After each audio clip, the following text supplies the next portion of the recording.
Versículo 8. Diz assim. Vocês acharam? Amém. Juízes 12, versículo 8.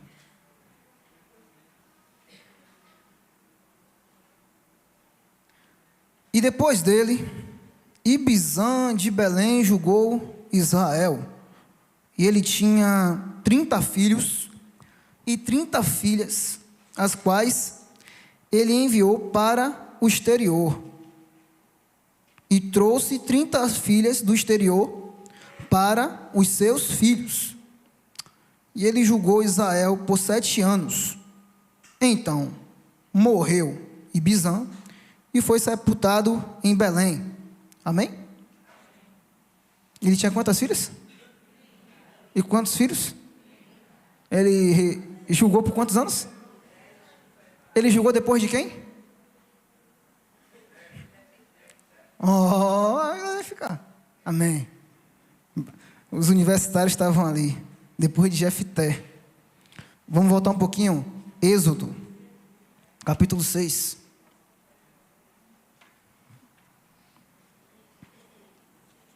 No versículo 14. Êxodo 6, 14.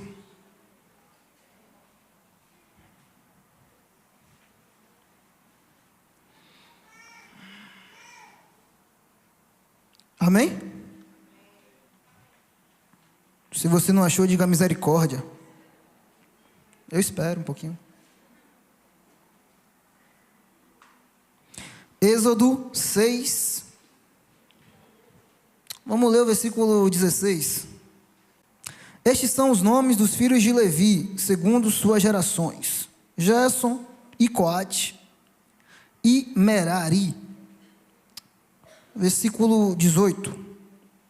E os filhos de Coate: Anrão, e Izar, e Hebron, e Uziel.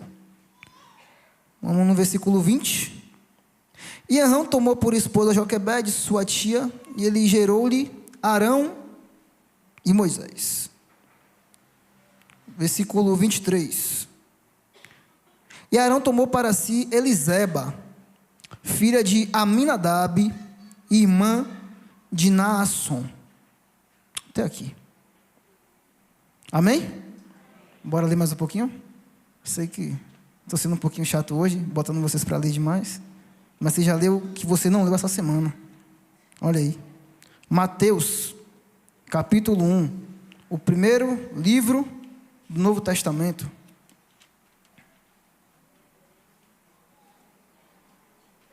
Às vezes a gente fica tanto tempo sem ler a Bíblia, né? Hoje a gente já bateu nossa cota de hoje. Mateus, capítulo 1.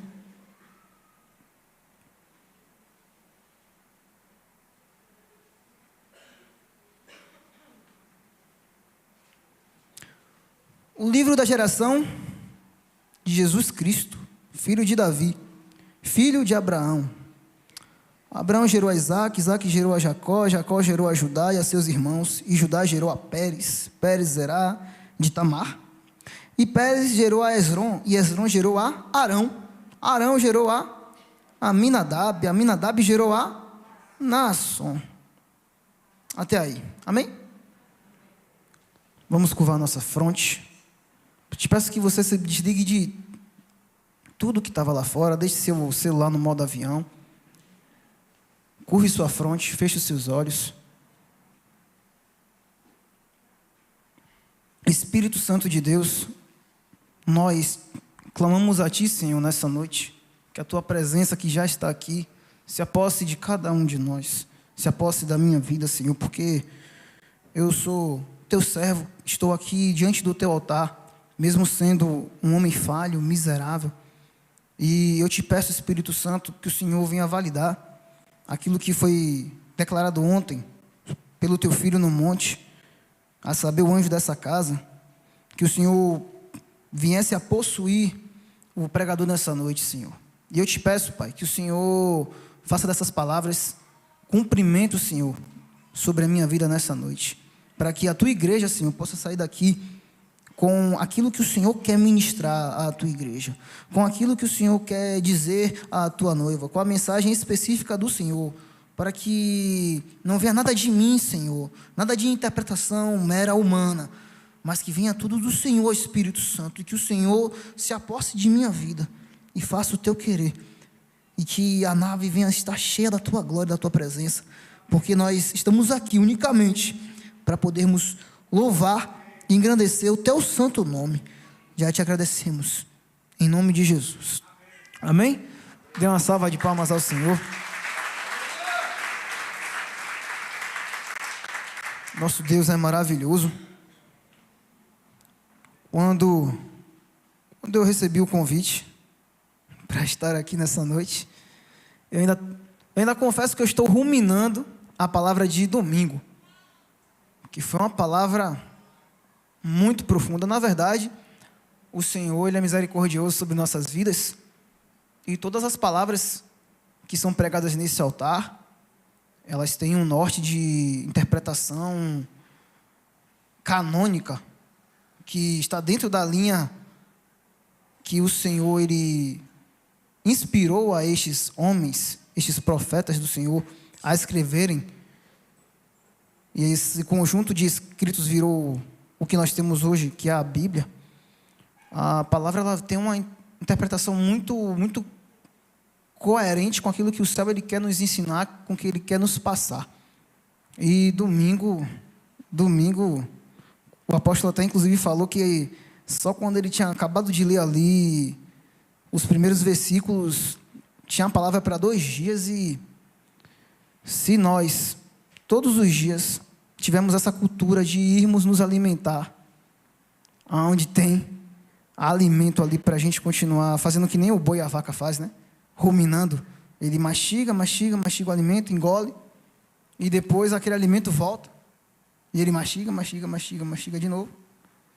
E esse processo faz com que o alimento, ele, dentro do estômago do animal, do boi, da vaca, do ruminante em si, ele tem um processo de absorção e dos nutrientes muito melhor e muito mais rápido. E eu estava, inclusive, estudando um pouco sobre essa palavra e me perguntando sobre como tem sido a minha vida, e compartilho isso com vocês agora, como tem sido nossa vida em relação à presença do Senhor. Que nós dizemos que a presença do Senhor é tão importante, tua presença é o que eu mais quero, eu só quero ao Senhor, só quero a tua presença. Mas muitas vezes nós nos encontramos em alguns momentos e em alguns ciclos da nossa vida que colocamos outras coisas no lugar dessa presença, que nós colocamos outras coisas acima desta presença. E quando a presença chega aonde nós estamos, quando a presença invade o ambiente, ela nos toma porque ela quer estar no meio daqueles que a buscam em espírito e verdade, ou ela está exercendo um exercício de misericórdia pela oração de outrem, porque outra pessoa que tem orado por você, outra pessoa que tem orado por mim, outra pessoa que tem clamado nas madrugadas, tem ajoelhado, jejuado, sacrificado, enquanto nós muitas vezes não estamos fazendo nada, e ainda assim nós sentimos a presença do Senhor. Como é que nós estamos? Quem somos nós dentro desse cenário? A presença baila ou a presença só é derramada por misericórdia? Porque não foi nem você que pediu, foi outra pessoa que orou por você.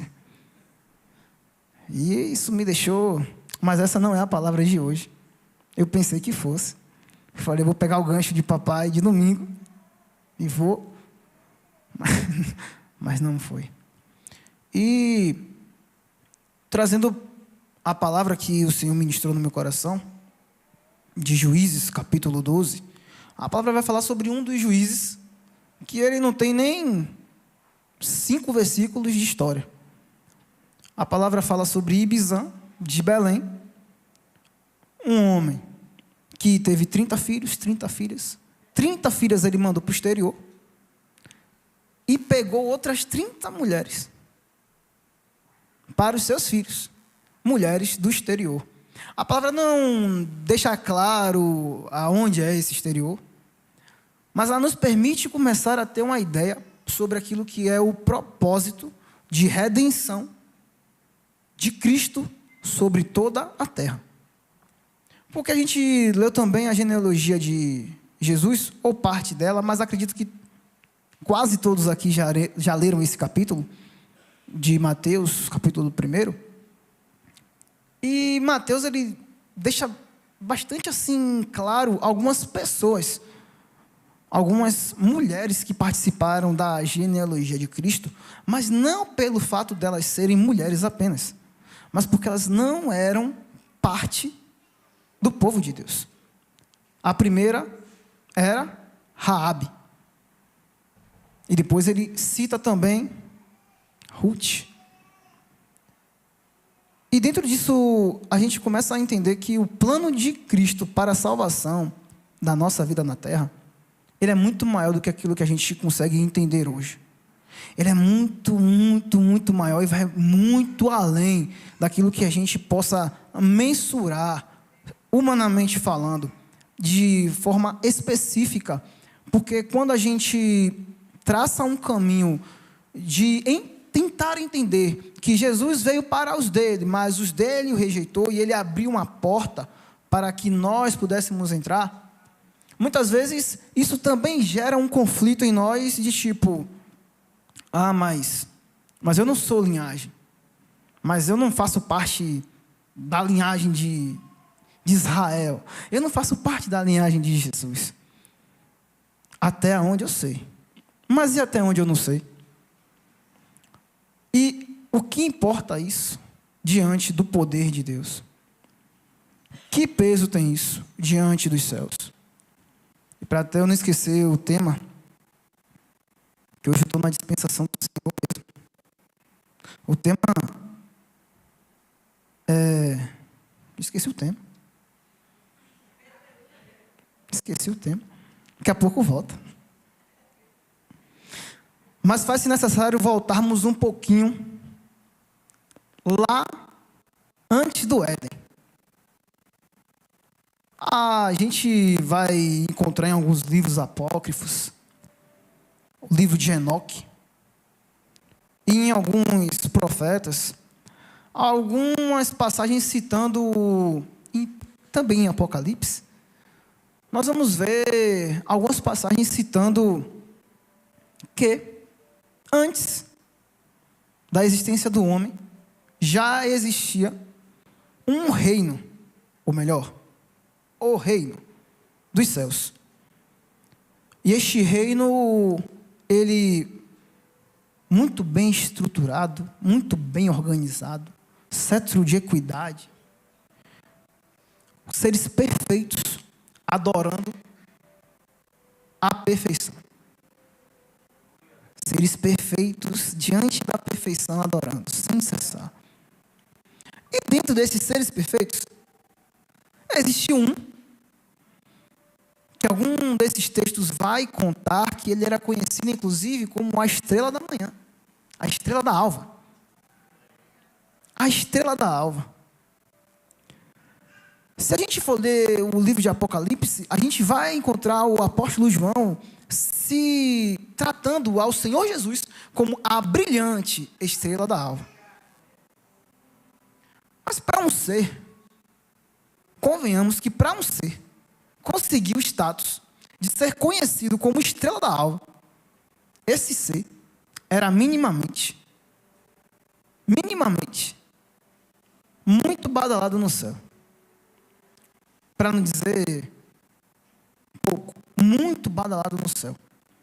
Alguns desses textos vão citar que, inclusive, era ele quem ficava diante da perfeição, os outros anjos a adorar. Já tivemos aqui nessa casa a presença do pastor, que é deputado também, Marco Feliciano. Ele pregou sobre isso de uma maneira que foi tremenda, impactante. E diz que este anjo, quando ele andava, sons de pífaros saíam dele, adorando a Deus. E diante disso tudo, diante dessa eternidade toda em exercício, ele acabou vangloriando-se, ainda que sendo perfeito. Vangloriando-se e querendo tomar para si mesmo toda essa glória. E a palavra vai dizer que ele fala: subirei aos céus e me assentarei no trono do Altíssimo. Mas ele não imaginava que talvez ele recebesse um revés. Só que ainda assim, este ser conseguiu interferir de tamanha forma que 30% da perfeição que estava no céu, de seres perfeitos criados para adorar, caiu junto com ele. Quantos por cento? 30%. Até essa parte caiu. E o Senhor maravilhoso, como Ele é, porque Ele é maravilhoso, Ele vem e cria o homem, a sua imagem, conforme a sua semelhança. E numa escala de criação, céu, terra, mais uma vez, a gente se encontra com este ser, agora já com outra forma. Mas ele, ainda assim, homens que foram criados em estado de perfeição, a saber, Adão e Eva, foram postos à prova e caíram. Então a gente precisa começar, igreja, a entender e buscar conhecer mais a palavra de Deus dentro dessas esferas, porque ele é o inimigo das nossas almas. E este inimigo das nossas almas, ele tem um histórico a favor dele contra nós. Ele tem um histórico a favor dele contra nós. Porque no Éden, ele consegue de novo fazer um outro feito, de derrubar, de fazer cair mais um ser perfeito criado por Deus. Começou no céu, 30%. No Éden, quantos por cento? Quantos? Quantos? 100%? 100%? Tem certeza? Dou-lhe uma, dou-lhe duas. Quantos por cento? Por que 100%, igreja? Me convençam aí. Hã? Porque só tinha dois seres.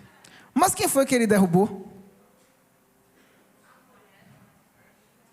Então é quanto por cento? Mas outro foi atrás? É? Hã? Um contagiou o outro. Me convenceu um pouquinho. É uma só cara. Olha aí. Olha aí. Então, a gente está começando a entender que este ser, ele não é um mero ser que está aí por estar. Que ele tem um histórico de vitórias a favor dele. Só que nós fomos criados por alguém que é vencedor invicto. Que ele não conseguiu vencer. E que por isso, nós precisamos reconhecer este plano de redenção sobre a nossa vida. E aí, passa-se um tempo, nós agora estamos na era dos juízes, um pouco antes ali da monarquia se instaurar, e vem Ibizan. E eu confesso que eu gosto muito do livro de Juízes, eu acho que eu já li o livro de Juízes umas 20 vezes, ou mais, que isso ainda é pouco. Mas só li essa parte assim, passando, tipo, Ibizan. Aí depois vem Elon e Abdon. 3 juízes que passaram ali rapidinho, que nunca... E a gente quando lê assim, né? Que talvez não tenha causado efeito nenhum. Mas tudo que está escrito aqui, o próprio Deus falou, ai daqueles que tirem uma vírgula ou um tio. Porque tudo que está escrito aqui tem um poder imensurável de entendimento, que só quando nós nos humilhamos diante da face do Senhor, por misericórdia e graça, Ele derrama. E Ibzan, alguns historiadores vão relatar que Ibzan, ele vem da tribo de Judá, nascido em Belém, da tribo de Judá. Ibzan significa ilustre, esplêndido. E para o cara ter 60 filhos, com certeza esse cara era ilustre, esplêndido. E o Salmo 127 vai relatar que bendito, feliz, abençoado é o homem que tem o quê? Muitos filhos. São como flechas na sua aljava.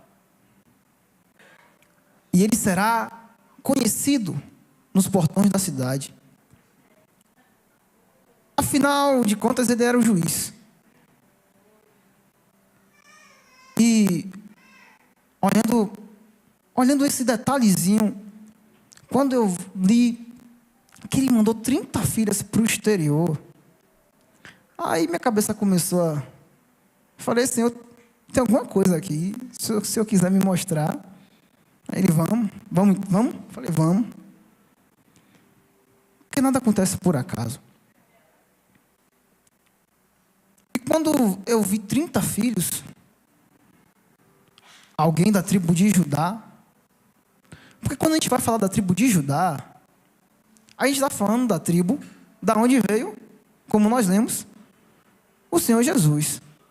E tudo que envolve a tribo de Judá, irmão, pode ser uma vírgula, pode ser um A. Se está envolvendo a tribo do mestre, a gente tem que pegar a visão, tem que ficar ligado. E a palavra deixa claro que ele teve 30 filhos, mandou 30 para o exterior, pegou 30 do exterior para esses 30 filhos. E aí eu vou lá para muito tempo depois, chego até o mestre, o Senhor Jesus. Ele começa a sua caminhada, a sua trajetória aos 30 anos de idade.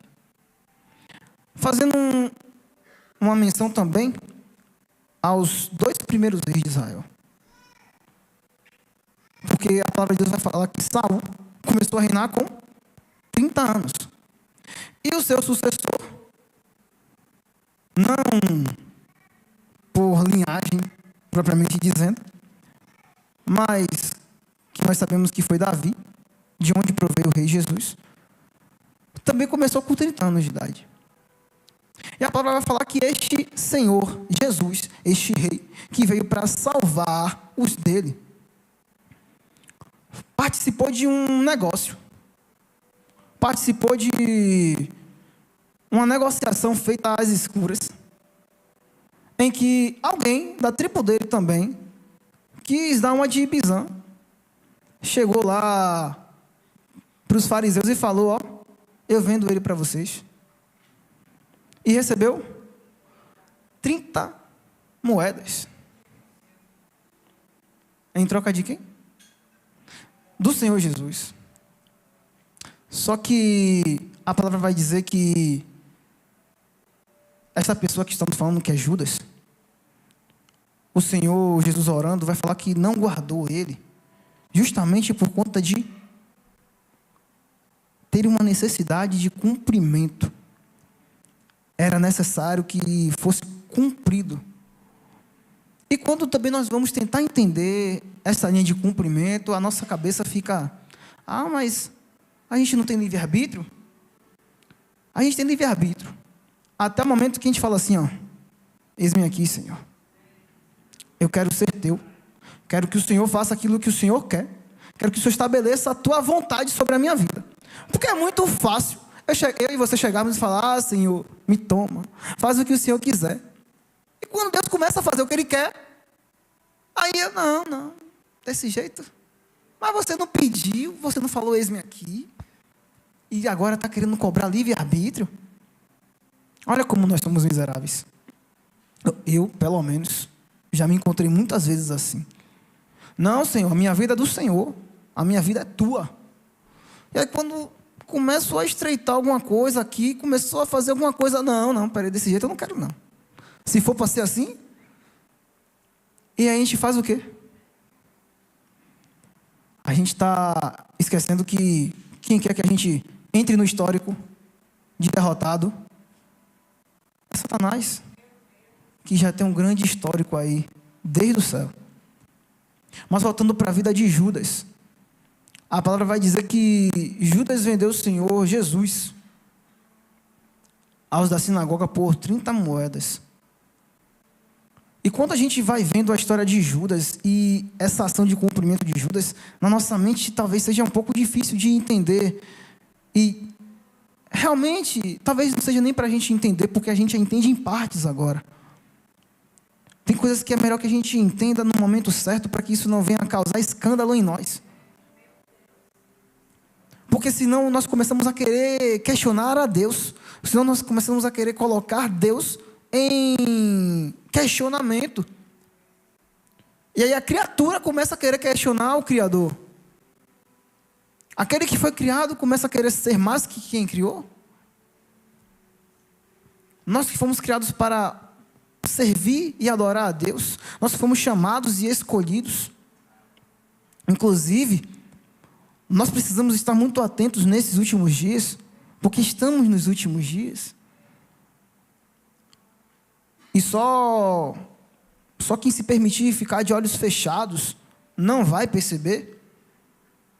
Porque, e já foi pregado aqui, acho que o presbítero André uma vez pregou sobre isso.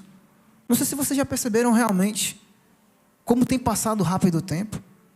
Eu não sei se vocês já perceberam a lua aparecendo de manhã, parece até bonito, né? Opa lá, 1h da tarde, olha a lua no meio do céu. Só que se a gente for ler a palavra, se a gente for ler o livro de Apocalipse, a gente vai ver que naqueles dias o tempo se abreviaria, a lua se enganaria, guerra, rumor de guerra, tudo isso acontecendo. E que haveria um processo de engano gerado na terra para, se possível, fazer cair até mesmo os escolhidos. E nós já estamos nesse tempo, porque existem espíritos de engano rondando as nossas vidas de quem estamos buscando chegar ao trono da graça para poder destruir propósito, destruir família, envergonhar o evangelho e passar na cara de todo mundo falando: ó, eu tenho um histórico aqui, ó, mais um, ó, mais um, ó, mais uma, ó, mais um.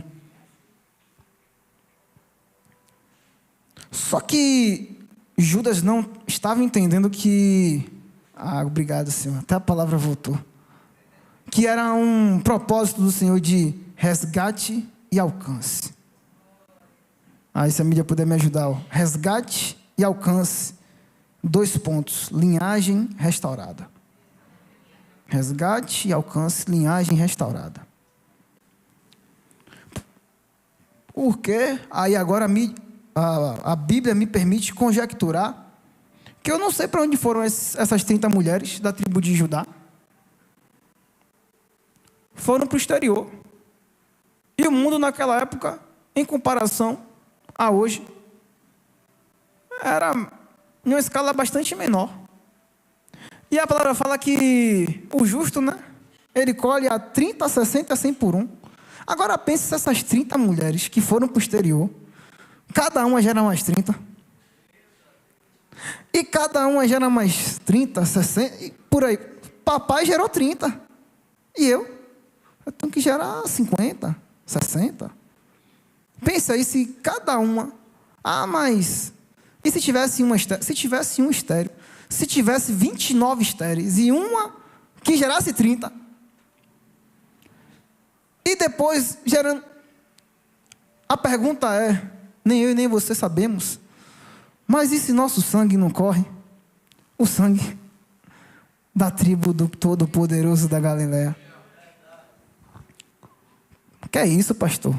Quer que eu te prove na Bíblia? A palavra de Deus vai falar que este homem, Judá, ele tinha 3 filhos. Eu já até preguei sobre isso aqui. E os 2 filhos dele, mais velhos, pereceram.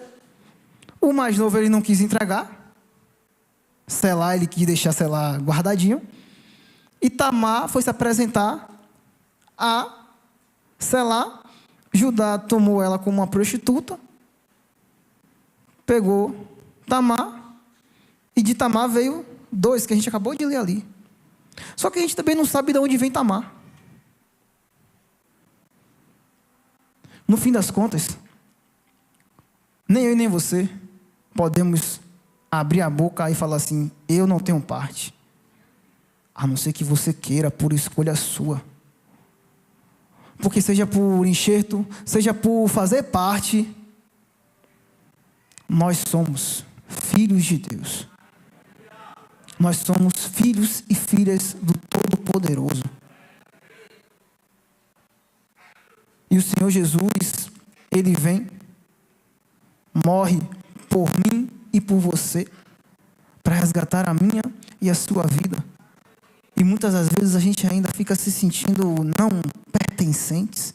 Ah, mas é porque eu não faço parte. Mas é porque a minha família veio não sei do que. Porque a minha família, sabe, o meu pai, minha mãe, não me criou no Evangelho. Meu pai, minha mãe me criou no Evangelho. E eu quase, se não fosse a mão do Senhor, porque até cumprimento da palavra, né? Ensina o teu filho no caminho que ele deve andar, para que quando ele cresça, ele não se desvie. Porque o filho quando cresce, pô, que nem eu, misericórdia. O filho fala: rapaz, nunca experimentei nada. Será que se experimentar só um pouquinho, será que não dá? Inclusive para vocês que aqui já são pais, principalmente de adolescentes, conversem com seus filhos, cuidem dos seus filhos, porque o ensino gerado através da palavra, ele gera uma outorga que você tem, para que quando ele cresça, mesmo que ele se desvie, você fala: Senhor, ó, eu sei que eu sou um falho miserável, mas a tua palavra foi cumprida.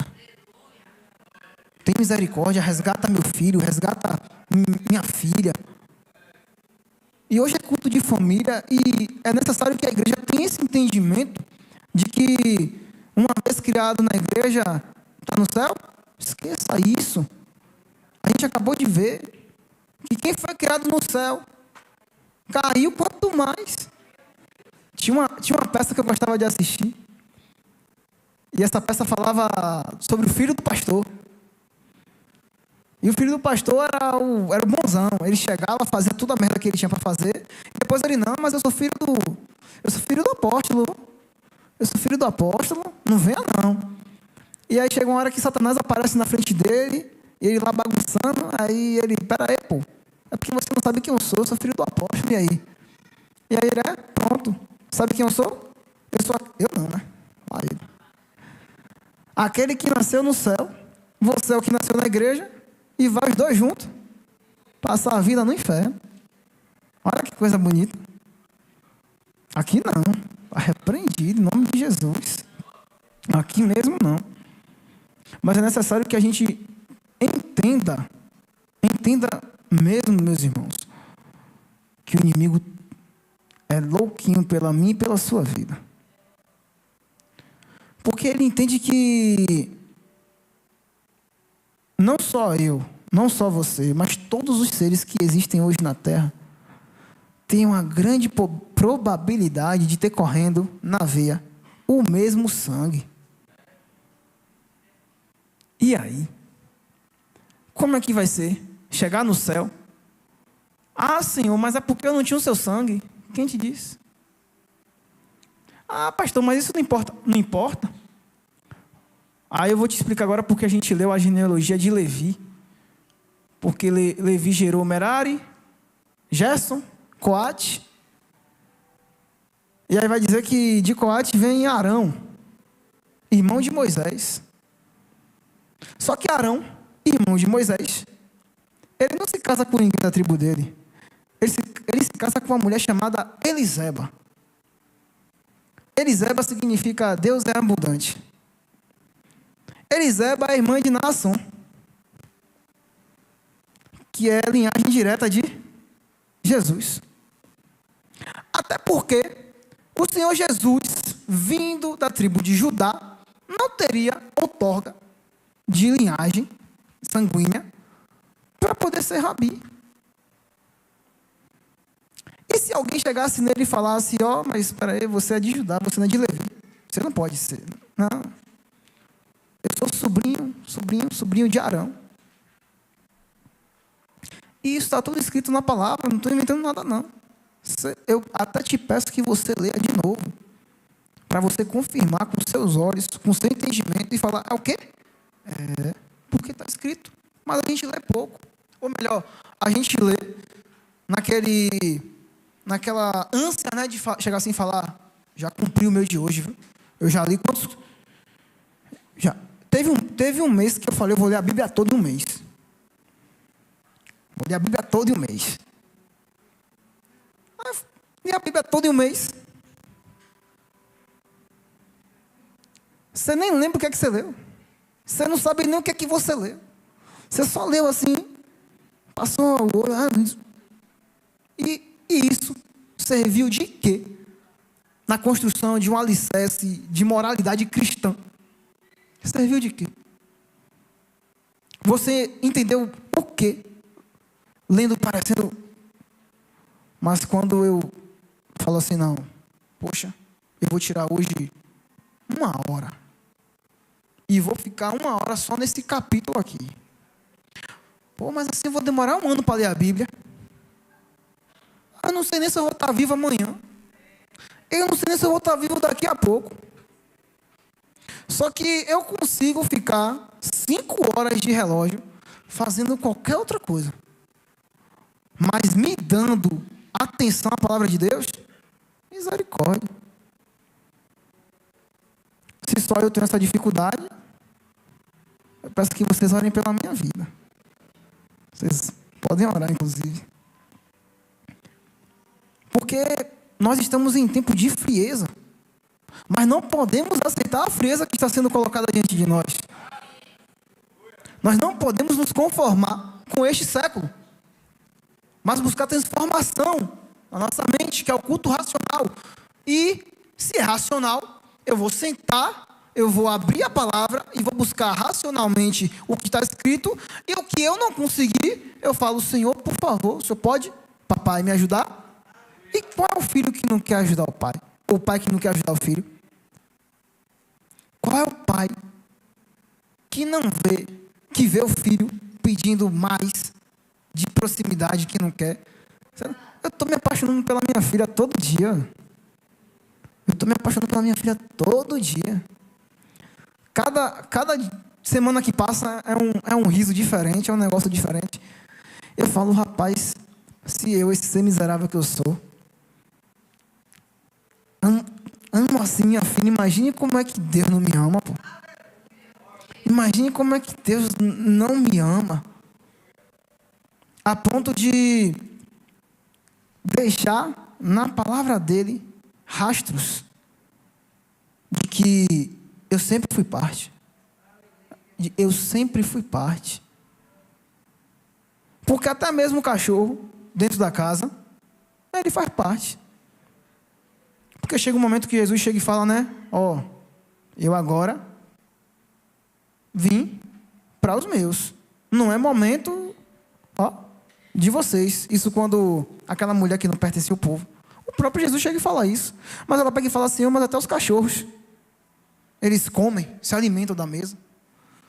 Mesmo que não seja direto, mas eu também sou parte, eu quero um pouquinho. E aí, quando Jesus vê a gente Miserável. Tendo uma resposta dessa, aí Jesus, espera aí, para tudo. Para tudo porque alguém entendeu que faz parte. Para tudo porque alguém entendeu porque eu estou aqui. Eu não estou aqui em vão. Eu não vim aqui em vão. Porque alguém que mesmo nem sabendo se faz parte, seja 100%, 50%, não importa, 1%, alguém entendeu que faz parte. E se faz parte, eu levo comigo. A palavra de Deus fala que muitos foram chamados, mas que a professora e pastora dessa casa já deixou alguns cultos atrás registrado o que era, que eu esqueci. A palavra certinha é o que mesmo? A diversidade. Tá vendo? Eu ia falar adversativo. É a diversidade. A diversidade. Mas poucos foram escolhidos. Muitos foram chamados, mas poucos foram os escolhidos. E que desses escolhidos ainda estão correndo risco de serem enganados. E que os escolhidos ainda estão correndo risco de serem enganados. Só que a gente foi lá no início, do princípio, porque o nosso inimigo, ele conseguiu fazer cair 30%, até essa parte, não foi isso? E aí, eu estava pensando, se são muitos que foram chamados, mas poucos que são escolhidos, é porque não é como eu pensava antigamente, que é metade e metade. Não é metade e metade. Porque a palavra de Deus chega um momento que Jesus fala: estarão 2 no campo, um será tomado. Estarão 2 numa cama, e um será tomado. E, de uma maneira muito simples e lógica, matematicamente, é metade e metade. Só que se é metade e metade, a gente está igualando o nosso Senhor ao Senhor das trevas. E nosso Deus é inigualável. Ele não se iguala a ninguém. Aí você vai ficar feliz, né? Então quer dizer que é mais. Só que é que poucos foram escolhidos. Não é mais foram escolhidos. Então, seja menos.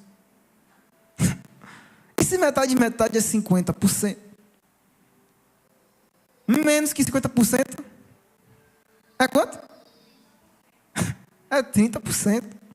Porque no céu ficou 70%. E Jesus veio buscar a gente para ir para onde? Morar onde? Porque papai falou o quê? Está faltando 30%. E aí? Fazer por fazer mais, nosso Deus pode fazer. Mas Ele quis dar a mim e a você a oportunidade de irmos para um lugar que é imensuravelmente inexplicável. E que Ele deixou todos os indícios, claros e evidentes na sua palavra, para que nós possamos, com muita violência, porque a palavra fala que o reino dos céus é tomado por violência, por esforço, falar: é meu esse lugar no céu é meu, independente do que aconteça.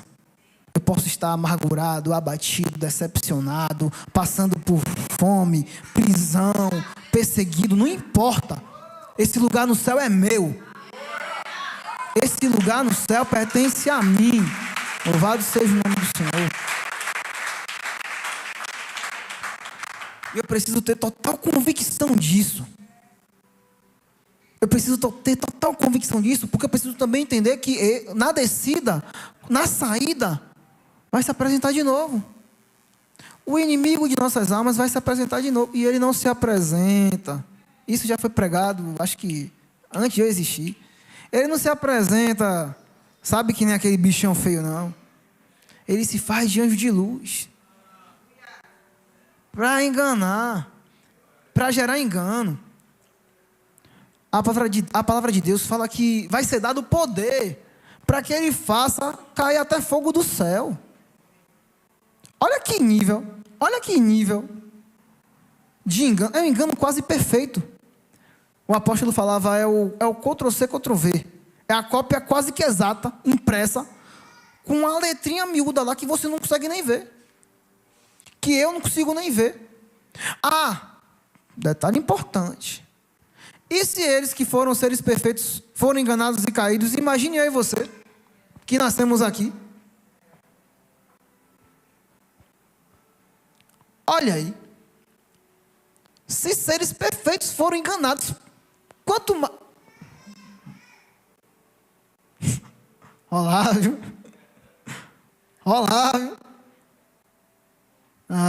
Cuidado. Não vou falar seu nome, não. Porque quando eu apontei para você, tinha 3 dedos apontando para mim. Mas eu me perdi. Olha aí. Se seres perfeitos, glória a Deus, obrigado, valeu, diaconisa. Se seres perfeitos foram enganados a ponto de não terem mais chance de voltar, oh meu Deus, quanto mais eu e você.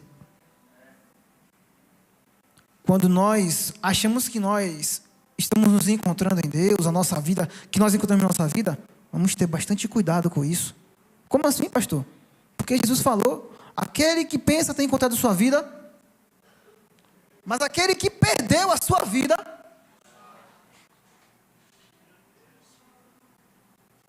eu acho que eu comecei a virar crente semana passada. Que eu estou começando a virar crente. Ontem. Semana passada, ontem. Porque a gente não consegue mensurar isso.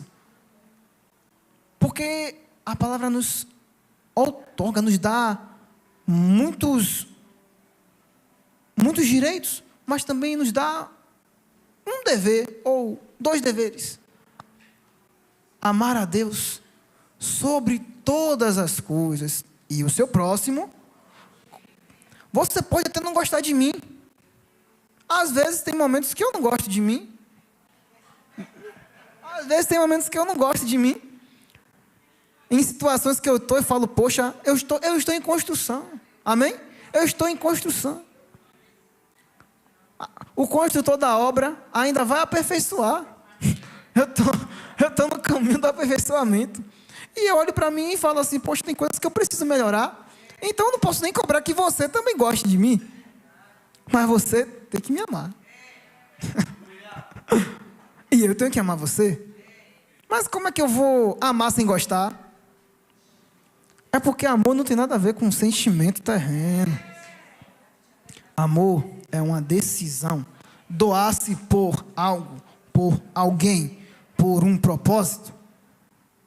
Afinal, o maior exemplo de todos, o Senhor Jesus. Deus nos amou. E Ele amou tanto também o propósito do Pai, que Ele foi até onde? Até a cruz. Você vai me dizer que Jesus gostou de ir morrer na cruz? Ele falou, Senhor, se possível. O Senhor lembra o que meu primo falou, que João Batista perguntou? És tu ou posso esperar por outro? Então, se possível, tiver outro, passa de mim, chama o outro, mas faça a tua vontade.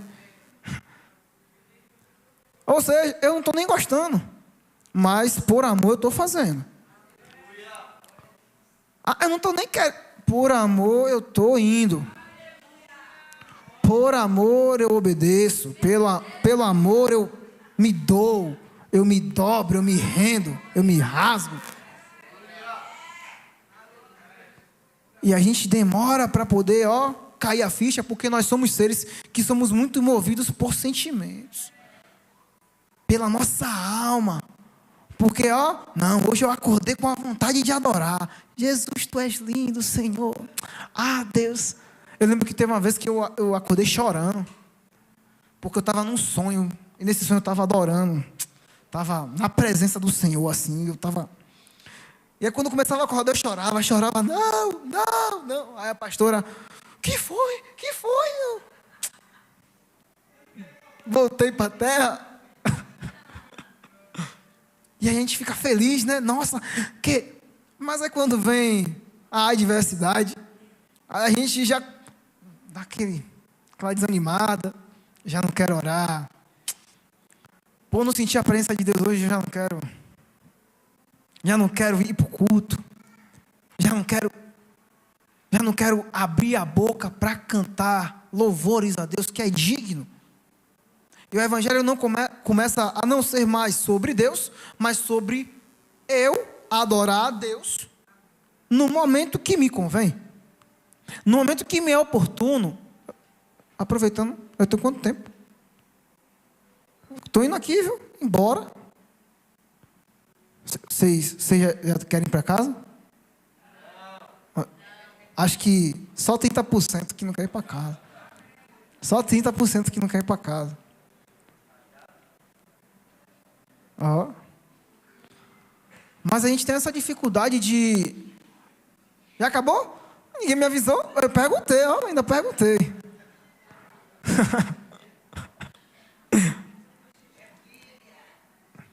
Deus é maravilhoso, né? E essa palavra de Ibizan, meu Deus do céu. Tinha esquecido de falar que se aquelas 30 que foram para o exterior não deu em nada, a palavra fala que vieram 30 de lá, para os filhos, 30 para os 30. Então, se não aconteceu lá, de alguma forma aconteceu. E eu e você fazemos parte. Amém? Deus é maravilhoso. Vamos ficar de pé. Glória a Deus. Louvado seja o nome do Senhor. E uma vez que eu descobri que eu faço parte, que o meu sangue tem essa possibilidade gigantesca de eu... Imagine eu ser parente de Jesus, meu Deus. Como é que eu não me rendo diante do trono? Porque agora eu não tenho mais desculpa para dizer, mas, sabe, eu não estou preparado ainda. Você já nasceu pronto. Você já nasceu pronto, o seu sangue já tem as células necessárias para que você e eu só venhamos aqui diante do trono e, Senhor, te aceito como meu Senhor, meu Salvador, tome minha vida, me arrependo. Então, não preciso nem ficar com muita pergunta, né? Mas, porque a gente também entende que existe esse inimigo, todo o tempo, querendo colocar frieza, engano, dizendo, mas você não merece, mas você... Eu estou aqui para dizer que não é por merecimento em primeiro lugar. Que em segundo lugar, você faz parte. E você só precisa fazer mais uma coisa. Você que ainda não aceitou a Jesus, vim aqui e confessá-lo como o Senhor e Salvador. E você que ralou a cara, quebrou a cara, que nem eu há uns tempos atrás, é só vir aqui também e falar, Senhor, Pai, me perdoa, me recebe de volta. Porque não vai adiantar nada a gente ficar planejando coisas aqui. Eu estava falando com o Shin semana passada, vocês planejam fazer o que daqui a 150 anos? Aí, daqui a 150 anos, você pretende estar o quê? Na sua casa, na sua mansão? Você pretende estar aonde, fazendo o quê? Não, vamos daqui a 100 anos. Você pretende fazer o quê? Olha que Deus maravilhoso. A gente se acha demais, né? Que a gente chega num mundo que já está acontecendo aí desde não sei quanto tempo. A gente não vive nem 100 anos de idade na estimativa, né? na perspectiva de vida. 60 anos. A gente não tem nem essa que vive 80 anos, a gente já aplaude o Senhor e, meu Deus, 80 anos. Tem gente que não está chegando nem aos 40. Aí, o Senhor Jesus vem, morre na cruz, e fala: eu estou te oferecendo a eternidade. Em troca de quê? Em troca de nada. Nada. E que nós tratamos esse nada com gosto. A gente trata esse nada com gosto, meus irmãos. E o Satanás fica ali segurando nossa mão, ó. Não vá não, que é barril. Não vá não, que você vai estar perdendo a sua vida. Exatamente.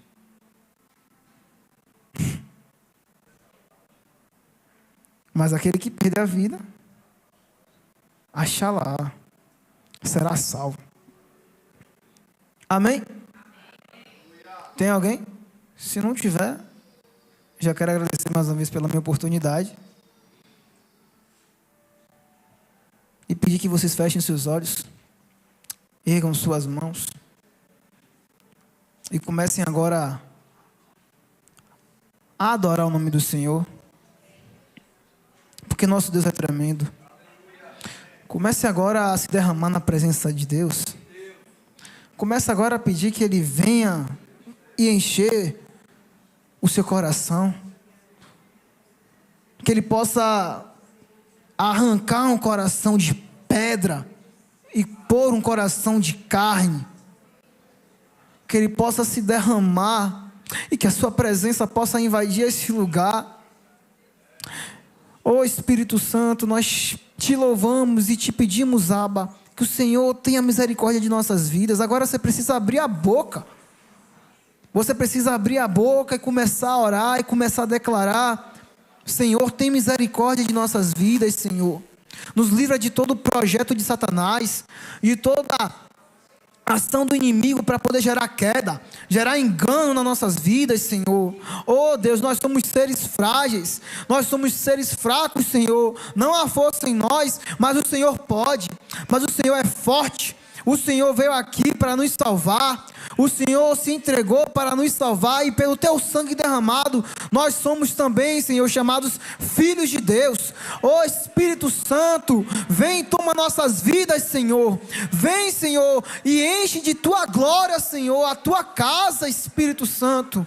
Eu te peço que o Senhor comece, Espírito Santo, a bailar no nosso meio, a quebrar os corações, Senhor, a destruir o orgulho, a destruir o ego, a possibilidade de queda, Espírito Santo. Ó, amado Deus,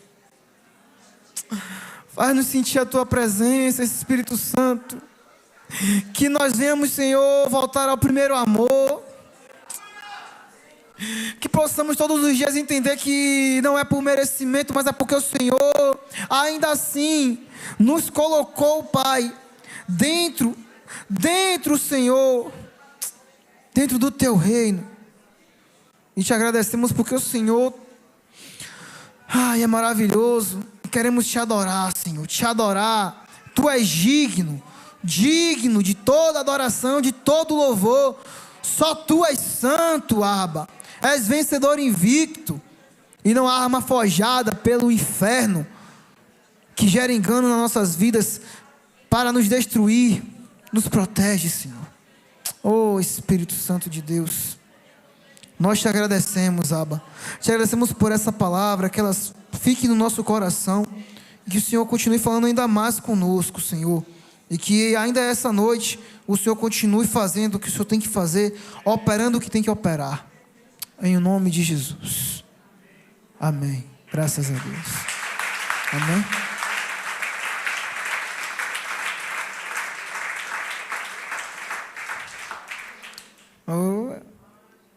Oh glória. Agradeço a minha oportunidade. Amém. Pode ir. Deus abençoe. Glória a Deus. Feche os olhos, vamos orar. Feche os olhos, vamos orar. Levante as duas mãos.